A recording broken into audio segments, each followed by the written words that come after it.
ಬೆಂಗಳೂರು ಶಿಕ್ಷಕರ ಕ್ಷೇತ್ರ ಉಪಚುನಾವಣೆ ಕಾಂಗ್ರೆಸ್ ಗೆಲುವಾಗಿದೆ. ಇದು ಗಮನಿಸಬೇಕಾಗಿರುವಂತಹ ವಿಚಾರ. ಕಾರಣ ಇದು ಬೇರೆ ರೀತಿಯಲ್ಲಿ ಚರ್ಚೆ ಆಗ್ತಾ ಇದೆ. ಮೈತ್ರಿ ಅಭ್ಯರ್ಥಿಗೆ ಮೊದಲ ಹಂತದಲ್ಲೇ ಸೋಲಾಗಿದೆ. ಇಂಥ ಚರ್ಚೆಗಳೆಲ್ಲ ಆಗ್ತಾ ಇದೆ. ಮೊದಲ ಪ್ರಯತ್ನದಲ್ಲೇ ಸೋಲು ಕಂಡಿದ್ದಾರೆ ಬಿಜೆಪಿ ಜೆಡಿಎಸ್ ಪಡೆಯ ಅಭ್ಯರ್ಥಿ. ಸತತ 5ನೇ ಬಾರಿ ಪುಟ್ಟನ್ನ ಕೈ ಹಿಡಿದಿದ್ದಾರೆ ನಗರ ಪ್ರದೇಶದ ಶಿಕ್ಷಕರು. ಕುಮಾರಸ್ವಾಮಿ ಅವರಿಗೆ ಪ್ರತಿಷ್ಠೆಯಾಗಿತ್ತು ಈ ಉಪಚುನಾವಣೆ. ಇದೇ ಉಪಚುನಾವಣೆಯಲ್ಲಿ ಈಗ ಸೋಲಾಗಿರೋದು. 3 ಪಕ್ಷಗಳಲ್ಲೂ ನಿಂತು ಗೆದ್ದಿದ್ದಾರೆ ಪರಿಷತ್ ಸದಸ್ಯ ಪುಟ್ಟಣ್ಣ. ಒಂದು ಕಾಲದಲ್ಲಿ ಕುಮಾರಸ್ವಾಮಿ ಅತ್ಯಾಪ್ತರಾಗಿದ್ರು ಪುಟ್ಟಣ್ಣ.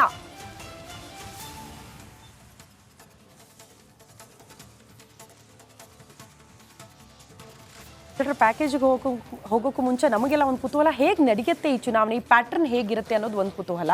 ಪುಟ್ಟಣ್ಣ ಅವರ ಗೆಲುವಿಗೆ ಒಂದು ಪ್ರಮುಖ ಕಾರಣ ಕಾಣಿಸ್ತಾ ಇರೋದು ಸೋಮಶೇಖರ್ ಅವರ ಸಾರಥ್ಯದಲ್ಲಿ ಪ್ರಚಾರ ಆಯಿತು. ಅವ್ರ ಪರವಾಗಿ ನಿಂತ್ಕೊಂಡ್ರು, ಅದೆಲ್ಲವೂ ಕೂಡ ಪ್ಲಸ್ ಆಯಿತು. ಬಟ್ ಇದನ್ನು ನಾವು ರಾಜ್ಯಸಭಾ ಚುನಾವಣೆ ಅಥವಾ ವಿಧಾನಸಭಾ ಚುನಾವಣೆ, ಲೋಕಸಭಾ ಚುನಾವಣೆ ಥರ ಕಂಪೇರ್ ಮಾಡೋಕ್ಕಾಗಲ್ಲ. ಇದು ಗ್ರಾಜ್ಯುಯೇಟ್ ಕ್ಷೇತ್ರದ ಶಿಕ್ಷಕರ ಕ್ಷೇತ್ರದಲ್ಲಿ ಆಗಿರುವಂಥ ಚುನಾವಣೆ. ಆಮೇಲೆ ಬಹಳ ಮುಖ್ಯವಾಗಿ ಏನಪ್ಪ ಅಂತಂದರೆ, ಯಾರು ಅಧಿಕಾರದಲ್ಲಿರ್ತಾರೆ ಅವ್ರ ಜೊತೆ ಸಂಪರ್ಕ ತುಂಬ ಚೆನ್ನಾಗಿರ್ತದೆ. ಅಲ್ಲಿ ಒಂಥರ ಗ್ರಾಮ ಪಂಚಾಯತಿ ಚುನಾವಣೆಗಳಾಗತ್ತಲ್ವ. ಗ್ರಾಮ ಪಂಚಾಯತಿಗಳಲ್ಲಿ ನೀವು ಗ್ರಾಮ ಪಂಚಾಯತಿ ಚುನಾವಣೆಯಲ್ಲಿ ಕಾಂಗ್ರೆಸ್ BJP ಅಂತೇಳಿ ನೀವು ಸಿಂಬಲ್ ಹಾಕೋಂಗಿಲ್ಲ. ಗ್ರಾಮ ಪಂಚಾಯತಿ ಚುನಾವಣೆ ಇದೆಯಲ್ಲ, ಅದರಲ್ಲಿ ಸಿಂಬಲ್ ಹಾಕೋಂಗಿಲ್ಲ ನೀವು. ಯಾಕೆಂತಂದರೆ ಅಲ್ಲಿ ನೀವು ರಾಜಕೀಯ ಒಡೆದಾಡಬಾರ್ದು ಅಂತ ಒಂದು ಅದ್ಭುತವಾದಂಥ ಕಲ್ಪನೆ. ನೀವು ಬೇರೆ ಬೇರೆ, ಈಗ ನೀವು BJPನೋ ಕಾಂಗ್ರೆಸ್ ಯಾವುದರಲ್ಲಿ ಬೇಕಿದ್ರೆ ಅಲ್ಲಿ ಚುನಾವಣೆ ಆಗುತ್ತೆ. ನೀವು ಕಾಂಗ್ರೆಸ್ ಅವರೇ ಆಗಿರ್ತೀರಿ ಅಥವಾ BJP ಅವರೇ ಆಗಿರ್ತೀರಿ, ಅದು ಗೊತ್ತಿರುತ್ತೆ. ಆದರೆ ಆ ಸಿಂಬಲ್ ಬಳಸೋಂಗಿಲ್ಲ.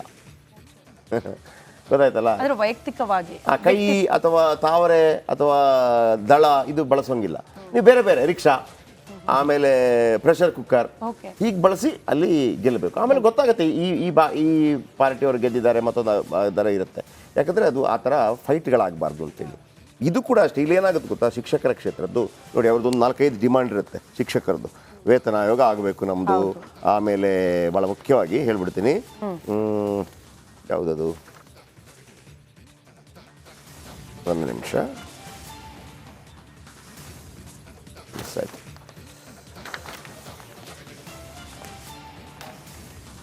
ಅಂದರೆ 7ನೇ ವೇತನ ಆಯೋಗ, ಆಮೇಲೆ ಶಿಕ್ಷಕರ ಕ್ಷೇತ್ರಕ್ಕೆ ಬರಬೇಕಾಗಿರುವಂಥ ಅನೇಕ ಸವಲತ್ತುಗಳು. ನೀವು ಅಪೋಸಿಟ್ ಪಾರ್ಟಿಗೆ, ವಿರೋಧ ಪಕ್ಷಕ್ಕೆ ಹಾಕಿ ನೀವು MLC ಆಗಿ ಅಲ್ಲಿ ಕೂತರು ಕೂಡ ಅದರಿಂದ ಏನು ಲಾಭ ಆಗಲ್ಲ ಅಂತೇಳಿ. ಆಮೇಲೆ ಪುಟ್ಟಣ್ಣ ಶಿಕ್ಷಕರ ಜೊತೆ ನಿರಂತರವಾದ ಸಂಪರ್ಕವನ್ನು ಹೊಂದಿರುವಂಥವ್ರು. ಅದು ಪರ್ಸೋನ ಮೇಲೆ ಹೋಗುತ್ತೆ. ನಿರಂತರವಾಗಿ ಸಂಪರ್ಕ ಇದ್ದವರು. ಈ RSS ಅಲ್ಲಿ ಒಂದು ವಿಷಯ ಇದೆ.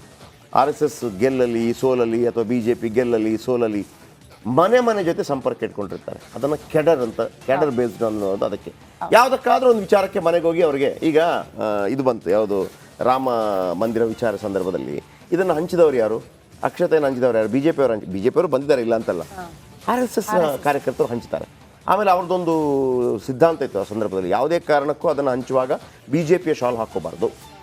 ಯಾರು ಹಾಕ್ಕೊಂಡಿಲ್ಲ, ಹಂಚಿದ್ರು. 100 ಕೋಟಿ ಮನೆಗೆ ಹಂಚಿದ್ರು. ಅದು ಡೈರೆಕ್ಟ್ ಲಾಭ BJPಗೆ ಆಗೇ ಆಗುತ್ತೆ, ಅದು ಬೇರೆ ವಿಚಾರ. ಹಾಗಂತ ನೀವು ಹಂಚ್ತಾ ಇದ್ದೀರಪ್ಪ, ನೀವು ಹಂಚಬೇಡಿ ಅಂತ ಹೇಳಂಗಿಲ್ಲ ಬೇರೆ ಪಾರ್ಟಿಯವರು. ನೀವು ಹಂಚಿ, ನೀವು ನಾಳೆ ಯಾವುದಾದ್ರೂ ಕಾರ್ಯಕ್ರಮ ಮಾಡಿ, ಯಾರು ಬೇಡ ಅಂತಂದ್ರು ಮನೆ ಸಂಪರ್ಕ. ಹಾಗಾಗಿ ಶಿಕ್ಷಕರ ಕ್ಷೇತ್ರ. ಆಮೇಲೆ ಇನ್ನೊಂದು ಮಜಾ ಏನು ಗೊತ್ತಾ, 1230 ಮತಗಳು ಅಸಿಂಧು ಆಗಿದೆ.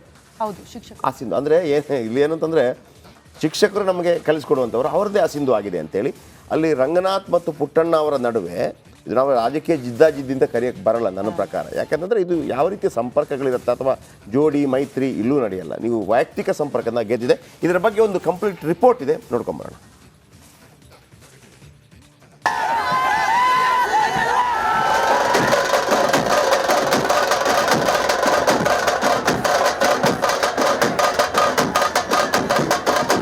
ಕಾಂಗ್ರೆಸ್ ಕಾರ್ಯಕರ್ತರ ಖುಷಿಗೆ ಕಾರಣ ಆಗಿದ್ದು MLC ಉಪಚುನಾವಣೆಯಲ್ಲಿ ಸಿಕ್ಕ ಗೆಲುವು.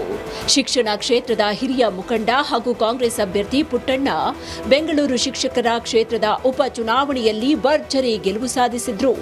ಬಿಜೆಪಿ ಜೆಡಿಎಸ್ ಮೈತ್ರಿಕೂಟದ ಅಭ್ಯರ್ಥಿ ರಂಗನಾಥ್ ವಿರುದ್ಧ 1506 ಮತಗಳ ಅಂತರದಿಂದ ಪುಟ್ಟಣ್ಣ ಗೆಲುವು ಸಾಧಿಸಿದ್ರು.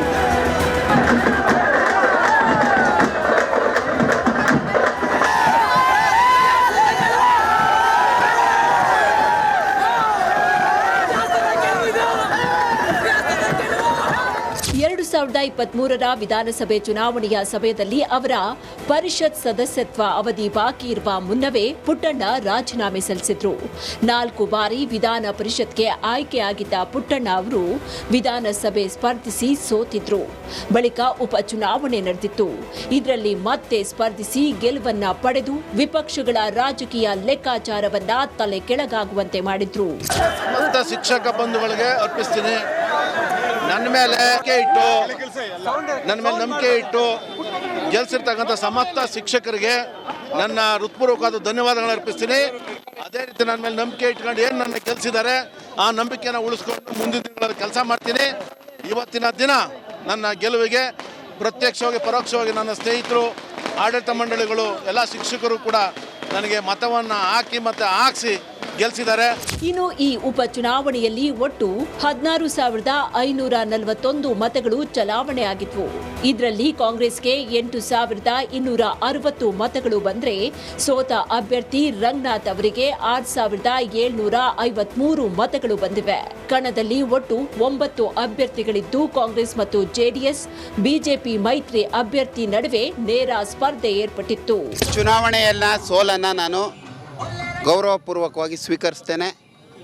ನನಗೆ ಏನು ಮೈತ್ರಿಕೂಟದ ಎರಡೂ ಪಕ್ಷದ ನಾಯಕರು, ಕಾರ್ಯಕರ್ತರು ಪೂರ್ಣ ಪ್ರಮಾಣದಿಂದ ನನ್ನನ್ನು ಚುನಾವಣೆಯಲ್ಲಿ ತೊಡಗಿಸ್ಕೊಂಡು ಆಶೀರ್ವಾದ ಮಾಡಿ ನನ್ನ ಪರ ಚುನಾವಣೆಯನ್ನು ಮಾಡಿದ ಎಲ್ಲ ಎರಡೂ ಪಕ್ಷದ ನಾಯಕರುಗಳಿಗೆ, ಕಾರ್ಯಕರ್ತರಿಗೆ, ಶಿಕ್ಷಕರಿಗೆ ನಾನು ಕೃತಜ್ಞತೆಗಳನ್ನು ಸಲ್ಲಿಸ್ತೇನೆ. ಒಟ್ನಲ್ಲಿ ಕಾಂಗ್ರೆಸ್ನಿಂದಲೂ ಗೆದ್ದ ಪುಟ್ಟಣ್ಣ ಬೆಂಗಳೂರು ನಗರ ಶಿಕ್ಷಕರ ಕ್ಷೇತ್ರದಲ್ಲಿ ತಮಗಿರುವ ವರ್ಚಸ್ಸನ್ನ ಸಾಬೀತುಪಡಿಸಿದ್ದಾರೆ.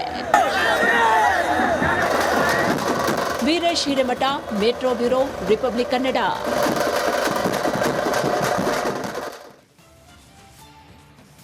ಒಂದು ಕಡೆ ನೀವು ಹೇಳಿದಾಗೆ ಮೈತ್ರಿಯಲ್ಲಿರುವಂಥ ನಾಯಕರು ಒಗ್ಗಟ್ಟಾಗಿ ಕೆಲಸ ಮಾಡಲಿಲ್ಲ. ಆಮೇಲೆ ಅಲ್ಲೇ ಒಂದು ಒಡಕಿತ್ತು. ಎಸ್ ಟಿ ಸೋಮಶೇಖರ್ ನೇರವಾಗಿ ಹೇಳಿದ್ರು, ನಾನು ರಂಗನಾಥ್ಗಾಗಿ ನಾನು ಯಾಕ್ರಿ ಕೆಲಸ ಮಾಡಲಿ ಅಂತ, ನಂಬರ್ 1. ಎರಡನೇದಾಗಿ D K she B J ಪಿಗೆ ಯಾವತ್ತೂ ಕೂಡ ಪ್ರಾಬ್ಲಮ್ ಅರ್ಥವಾಗದ ರಾಜಕಾರಣ ಮಾಡೋದು ಡಿ ಕೆ ಶಿವಕುಮಾರ್.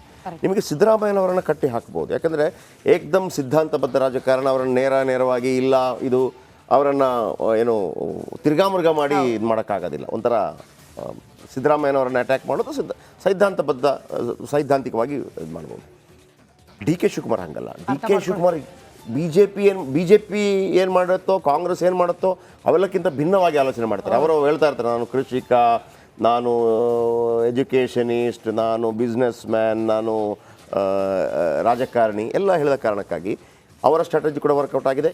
ಆಮೇಲೆ ಅದಕ್ಕಿಂತ ಹೊರತಾಗಿ ನಾನು ಇದನ್ನು ಲೋಕಸಭಾ ಚುನಾವಣೆಗೆ ಮಾಡಲ್ಲ. ನೋಡಿ, ಸರ್ಕಾರದ ಪರ ಸಾಧಾರಣವಾಗಿ ಶಿಕ್ಷಕರು ಒಲವಿದ್ದೇ ಇರುತ್ತೆ. ಅವರು ನಮ್ಮ ಸೇಫ್ ನೋಡ್ಕೋತಾರೆ. ಸುಮ್ಮನೆ ಯಾಕಪ್ಪ ಉಲ್ಟಾ ಹೋಗ್ಬಿಟ್ಟು ಅದು ಸಿಗೋದಿಲ್ಲ ಅಂತ. ಒಂದು, ಪುಟ್ಟಣ್ಣ 5 ಬಾರಿ ಗೆದ್ದು ಶಿಕ್ಷಕರ ಜೊತೆ ಉತ್ತಮ ಬಾಂಧವ್ಯವನ್ನು ಹೊಂದಿದ್ರು ಮತ್ತು ಎಲ್ಲರ ಜೊತೆ ಸಂಪರ್ಕ ನಂಬರ್ 1. ಆಮೇಲೆ ಸಿದ್ದರಾಮಯ್ಯ ಸರ್ಕಾರದ ಮೇಲೆ ಹಲವು ನಿರೀಕ್ಷೆಗಳಿದೆ. ಶಿಕ್ಷಣದ ವಿಚಾರಕ್ಕೆ ಸಂಬಂಧಪಟ್ಟಾಗ ಸಿದ್ದರಾಮಯ್ಯನವ್ರ ಹತ್ರ ಈ ಬಾರಿ ನೋಡಿ 44,000 ಕೋಟಿ ದುಡ್ಡು ಇಟ್ಟಿದ್ದಾರೆ. ಶಿಕ್ಷಣ ಇಲಾಖೆಯು ಕೂಡ ಭಾಳ ದೊಡ್ಡ ಮಟ್ಟದಲ್ಲಿ ಇಟ್ಟಿದ್ದಾರೆ. ಆಮೇಲೆ 7ನೇ ವೇತನ ಆಯೋಗ, ಇದು ವೆರಿ ಇಂಪಾರ್ಟೆಂಟ್. 7ನೇ ವೇತನ ಆಯೋಗ ಸಿಕ್ಕಿಬಿಟ್ರೆ, ಆಮೇಲೆ ಹಳೆ ಪಿಂಚಣಿ ಜಾರಿ ಆಗೋದು, ಅದರ ಬಗ್ಗೆ ಹೇಳಬೇಕು ಅಂತೇಳಿ.